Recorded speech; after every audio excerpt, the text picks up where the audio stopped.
All right, so frick. Okay, so recently on Twitter, if you haven't seen, there's been a lot of questions about what is an American? What does it mean to be American? People like Matt Walsh, Orrin McIntyre, Dave Green. A lot of people, pretty much everybody has asked it in some form or another. Um, and of course, James Lindsay, being the great political genius that he is, has decided to get involved. Um, so I wanted to react to this video James put out as his answer to what is an American. Um, and we're just gonna watch and stop and kind of discuss uh, what the video says, talk with chat, all that stuff. So here we go. What is an American?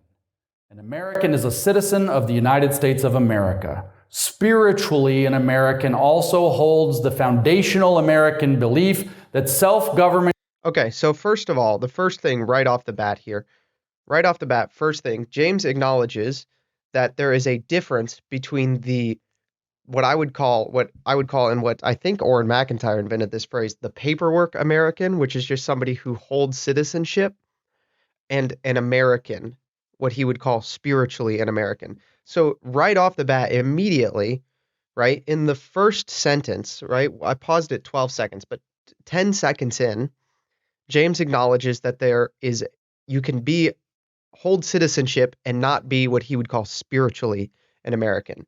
What I think me and people like me and people who view politics in the way I do, like what we would call actually an American. So right off the bat, James is ceding in the debate that citizenship does not make you completely American. The citizenship, the paperwork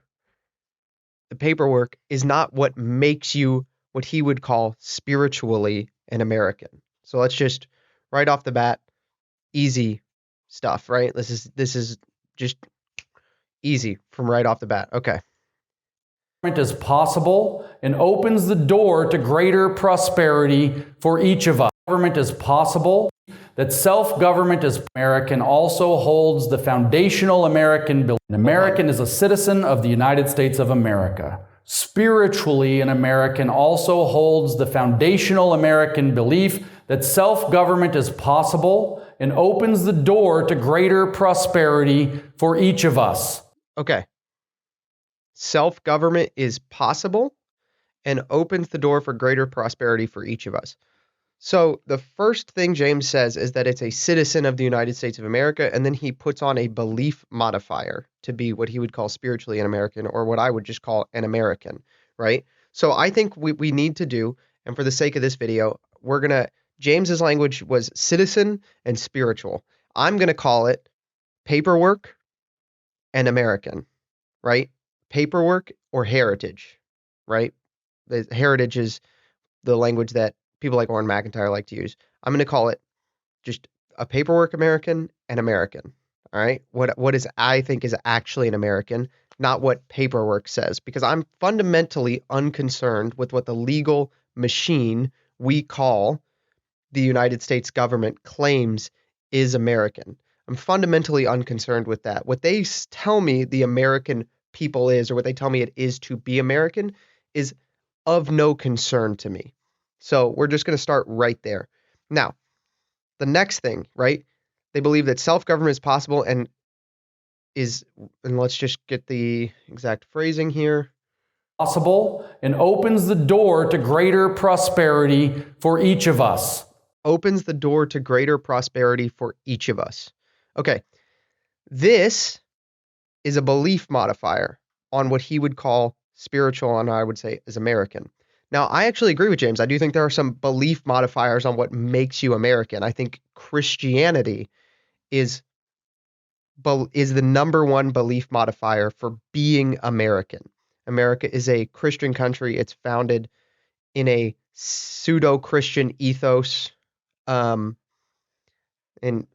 quasi, I guess, not pseudo, quasi-Christian ethos. I don't think it is. I don't think liberalism is Christian. It's definitely not Catholic, which is what I'm fundamentally concerned with. So for that reason, first, I agree with him though, that there is a belief modifier to be truly American. To be American, there is a belief modifier.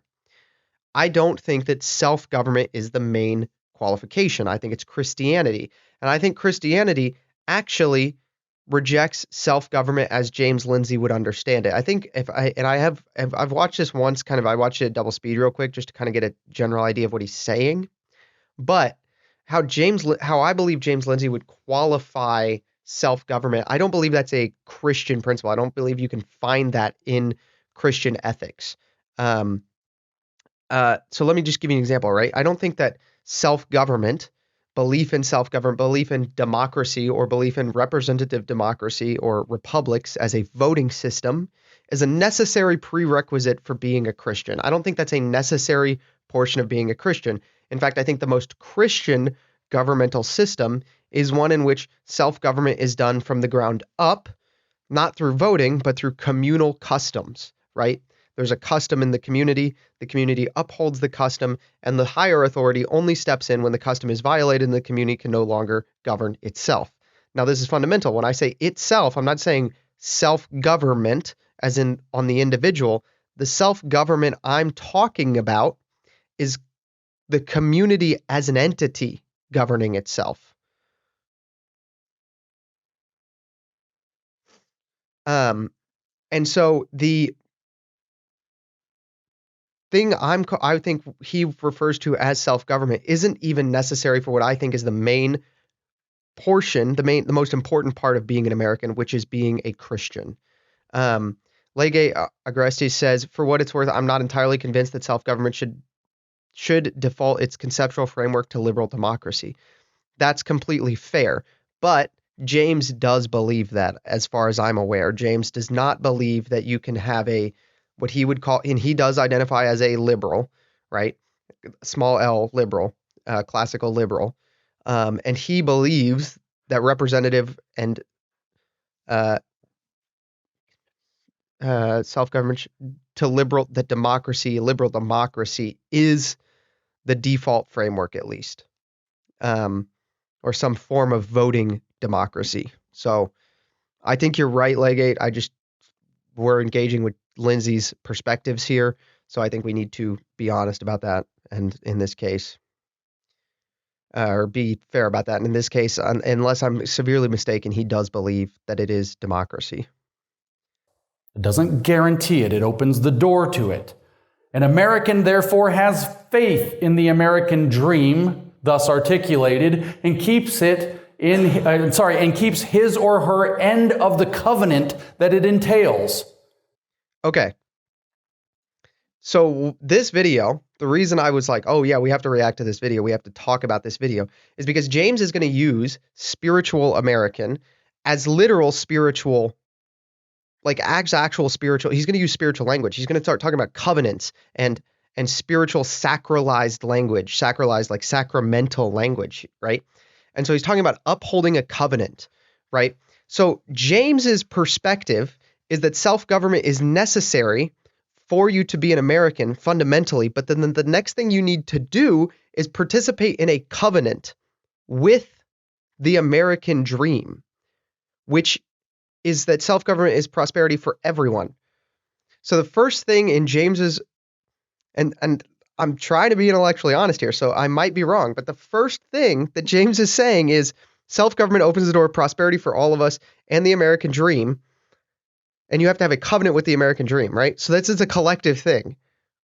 So his first step is individualism to collectivism. Individualism for the sake of the collective. You have to believe in individualism for the sake of the collective. So if you believe in something for the sake of something else, the fundamentally most important thing for most people, if I were to say, hey, I believe that we should have a law against murder because killing is wrong, so we should punish killing. Most human beings would say, hey, you value the killing of human beings, not law against murder primarily, right? You're doing something for the sake of something else. If I say you should go to Mass because you should honor God, you should go to church on Sundays because you should honor God, you should respect the divine law, the law laid down by his church, the primary thing I'm concerned with is justice. It's to do right by God. Right? It's a primary thing which leads to a secondary action. So the primary principle of what James is laying down is actually collective here. He's going to he would insist that it's not, right? But like if you go back, right? If we go back here, right? States of America. Spiritually, an American also holds the foundational American belief that self-government is possible and opens the door to greater prosperity for each of us.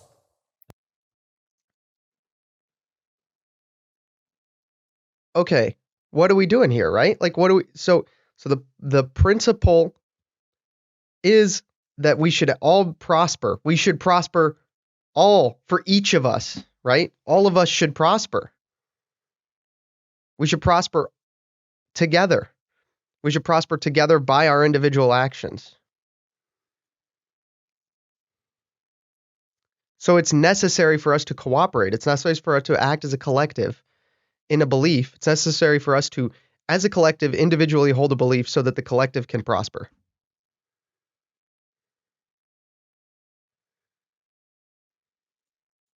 And keeps his or her end of the covenant that it entails. And that makes it more than a dream. It makes it a promise. And he uses his American liberty to pursue the dream and the blessings of liberty that are held out in promise for the faithful and responsible citizens who will sacrifice to obtain them. Once again, this is collective language, right? Like James's language here is collective. Let's back up. American dream, thus articulated, and keeps his or... So James said the American dream thus articulated, which somebody smarter than me can verify this because I barely speak English, but I'm pretty sure what he means is the American dream is self-government for prosperity for all. Right? So the American dream isn't an individual achievement, it's prosperity for all. Prosperity for the collective. For her end of the covenant that it entails. And that makes it more than a dream. It makes it a promise. So it's a promise made to each person. Society makes a promise to the person. So society is an acting, efficacious entity in this covenant that he's proposing. And he uses his American liberty to pursue the dream and the blessings of liberty that are held out in promise for the faithful and responsible citizens who will sacrifice to obtain them. So we should sacrifice to obtain prosperity for all. This is Christianity, right? Not prosperity necessarily, but you should sacrifice for the well-being of your neighbor. Your participation is necessary. Faith without works is dead. You can't believe in the American dream and get rich. You've got to work for it too. Okay. So he's going to start using really religious language. Faith without works is dead. So you have to believe the thing, and then you have to live like you believe it. For the sake of the collective, for the sake of prosperity for each, for the sake of prosperity for your neighbor. An American is a classical liberal in all the regards presented here, who will fight and die if necessary to protect his God-given right to hold this faith in liberty, to keep this covenant and pursue this dream, the dream of the promised returns of the blessings of liberty. Okay. Is a classical liberal. Back up. An American is a classical liberal in all the regards presented here, who will fight and die if necessary to protect his God-given right to hold this faith in liberty. To hold this faith in liberty. So there's a faith aspect. You have to, he's treating this like it's a religion, right? But Scripture tells us we can't serve both God and mammon. So the James's perspective is that you have to hold faith in liberty, right? You have to hold the fundamental American assumption of individualized self-government which in his mind is complete anthropological individualism. You have to believe it. You have to have faith in it. You have to have like faith. You have to have capital F faith. Right? He's talking about he's talking about faith as if it's a faith in this covenant. To keep this covenant and pursue this dream, the dream of the promised returns of the blessings of liberty. And you have to participate in the covenant so that you prosper. This is like America is the new Israel stuff that like the Protestants and the evangelicals and like the Reaganites got really, and the religious right got really into in the 80s and the 90s, right? Like America almost is like Israel in the Old Testament. Is just desserts, equity in the biblical sense. Equity in the biblical sense, but he never defines what that means as far as I'm aware. Let's just keep going another little bit and then we'll try to figure out what equity in the biblical sense means. But he's also an atheist, so who is he to tell me? Like James Lindsay is an atheist and I'm a Christian. Who's he to tell me what the Bible means by equity?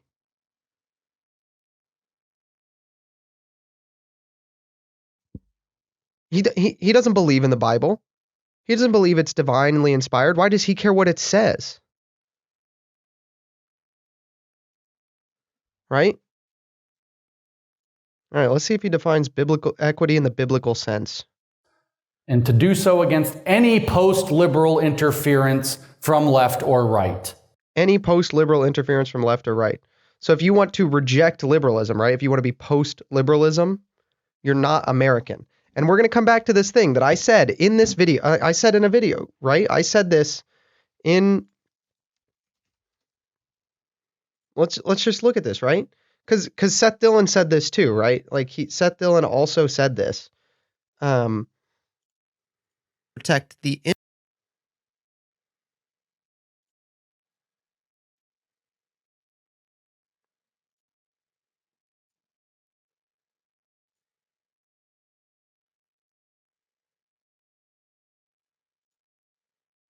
Let's look at this, right? Let's try to find this. But, you know, that's a separate question for another time maybe, but they call for dismantling liberalism. Yeah, so did the popes. Because once again, so did the liberalism as a trap that disprove that. You can't just assert it. In the country, not based on individual actions. Oh, crap. Active guilt to it. That's ridiculous. I think so did Pope Pius XI. I think coercive state power is, you know, once again, a buzzword specifically designed to scare people, but they reject proceduralism, liberalism as a trap that disarms their side. Yeah, so did Pope Pius XI. So does the Catholic Church. So does every pope who's written on the topic since Pope Leo when the idea was around. Right. Every pope has rejected this, right? Let me look at it. Let me pull this book down, right? I've got this book, right? Let me pull this book down. I've got it right here. That's the wrong book. This book, that's the wrong book again. How did I grab the wrong book twice? I got the right one this time. I got the right book. Okay. This book. This is The Church Against the State by Andrew Jones. He has a talk in here on Pope Pius XI's Quadragesimo Anno. Okay? And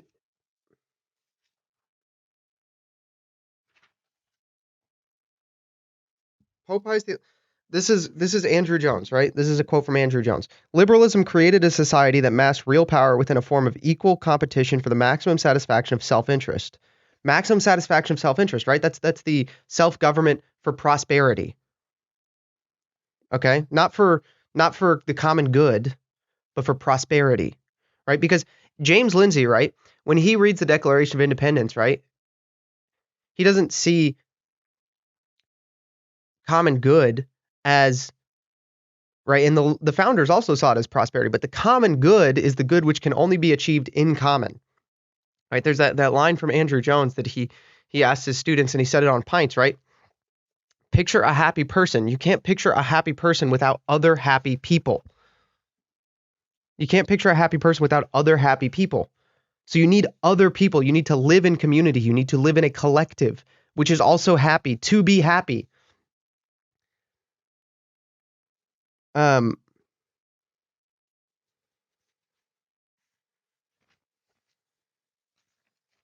ba-ba-da-bum.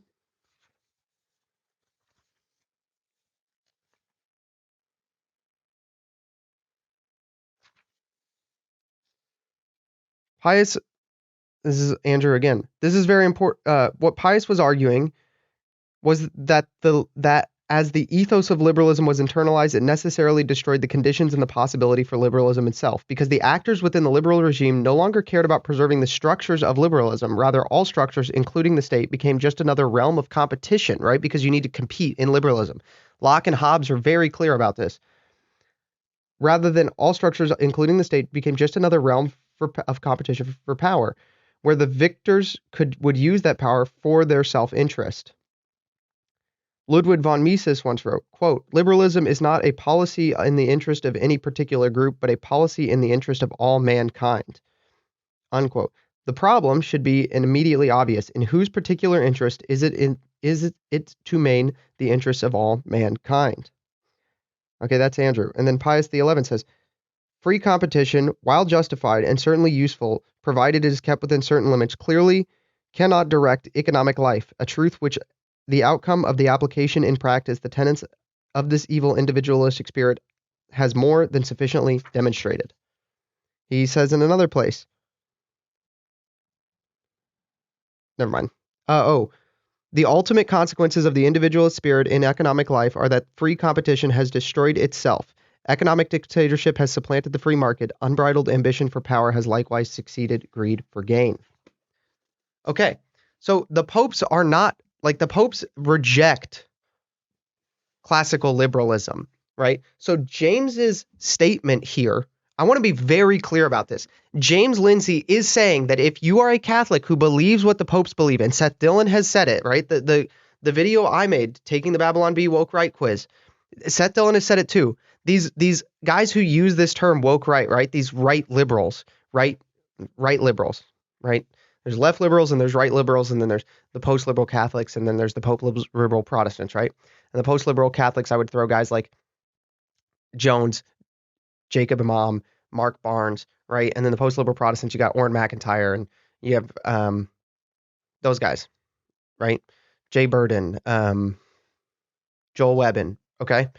What James Lindsay is saying is that if you reject liberalism, if you are a Catholic who is faithful to what the popes have taught in every social encyclical on the topic, then you are not spiritually an American, because you are not participating with faith in the covenant of America.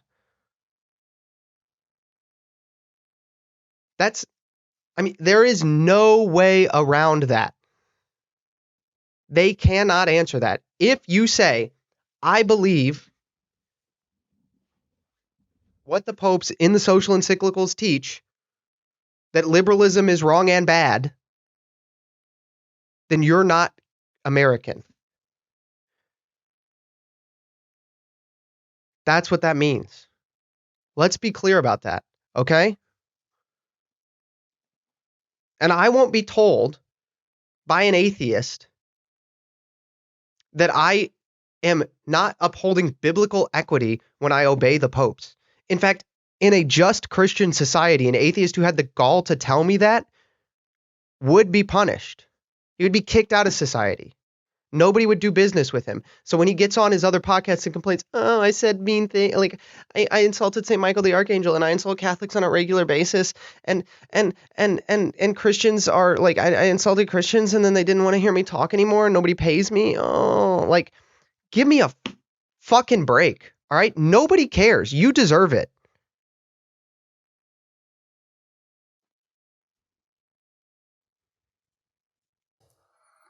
Thus, the Americans are the citizens of the greatest, freest, most prosperous, and most righteous nation that has ever existed on the earth.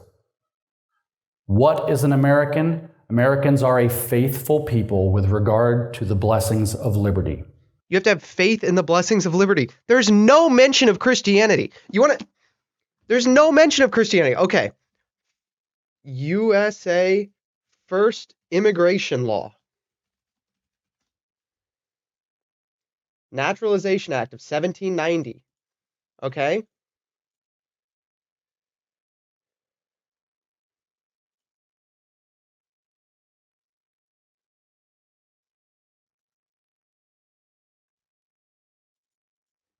Let's just find the actual text of it.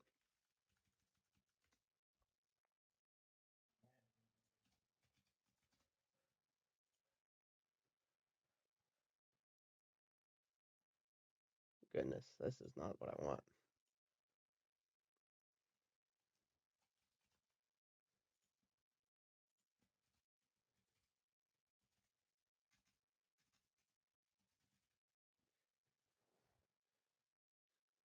Person of good character and taking the oath or affirmation prescribed by law to support the Constitution of the United States, which oath or affirmation such court shall administer, and the clerk of the court shall record such application, and the preceding nation thereupon shall such person be considered a citizen of the United States. Okay, when you make that oath in 1790, you had to swear on the Bible. There wasn't an option to swear on the Quran. There wasn't an option to swear on, whatever book Vishnu claims is divine. You had to swear on the Bible. If you couldn't swear on the Bible, you couldn't take the oath. And you had to be of good character. What do you think that meant to the founders? It meant you were Christian.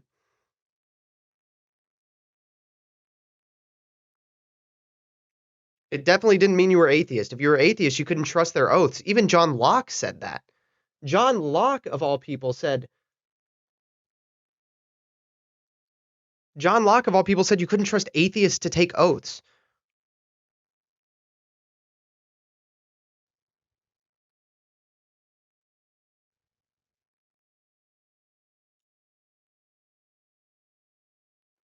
John Locke, of all people, said you couldn't trust atheists to take oaths. You're talking about classical liberalism, James? Classical liberalism means you're not American. By your own standard, you're not American. Your standard is retarded and wrong. You're not American. By your own standard. Let alone by mine. Your standard rejects you from being American. But we recognize that it is a covenant that we must uphold and participate in. So we are responsible and we are practical. And just as we see in the Old Testament book of Numbers, when we wander in the desert and things are not going so well, and we have been given miracle after miracle from the blessings of liberty so far. The blessings of liberty so far. We get miracle after miracle from the blessings of liberty. The blessings of liberty is God. Do you understand the blasphemy of what he's saying? He's saying that you get miracle after miracle from the blessings of liberty. You don't get miracle after miracle from the blessings of the Almighty. Right? He has the gall to quote the Bible and then replace the divine.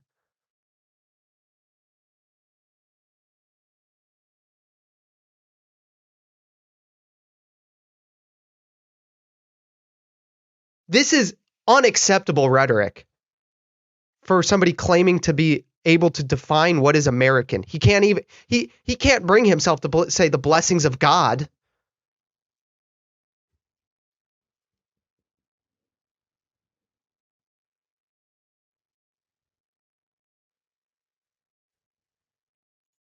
And we doubt and lose our faith. And if you lose your faith in what? In liberty. Any Christian who follows this guy, I want you to know this, that any Christian who is in their mind saying, James Lindsay has some good things to say, I like him.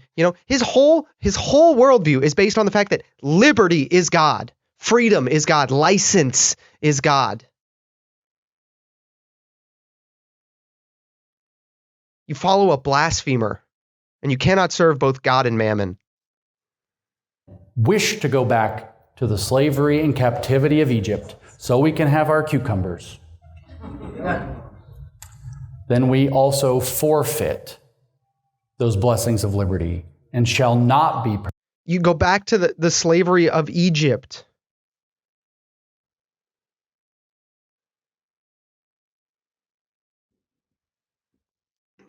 Permitted to enter into the promised land. It is not for us if we are faithless, and if we are actionless, and if we are irresponsible. Americans are people who understand this and live this. This is my call back to faith in America. Faith in America. So you have to have faith in liberty and faith in America. You have to have a covenant with liberty and with America. But you don't have to be participating in any covenant of God.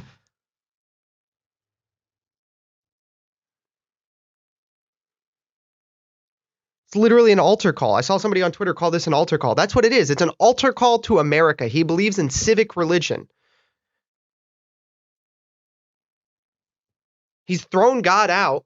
He's thrown real religion out and believes in civics. That's liberalism. Thank you.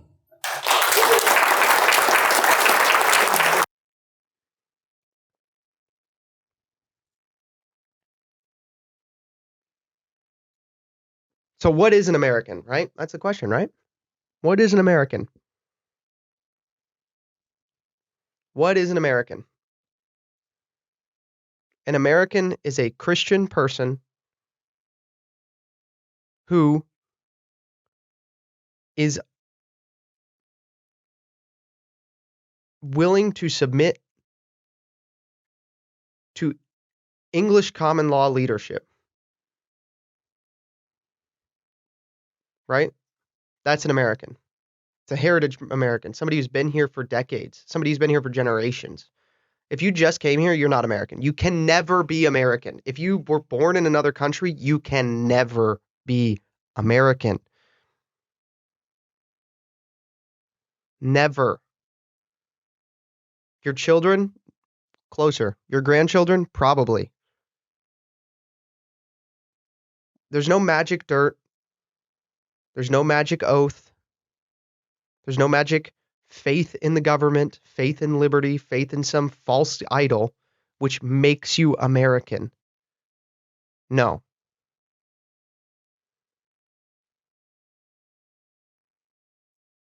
An American is someone whose family has lived here for generations and who has loyalty and ties to the land, ties to the people, and who is Christian. Simple as.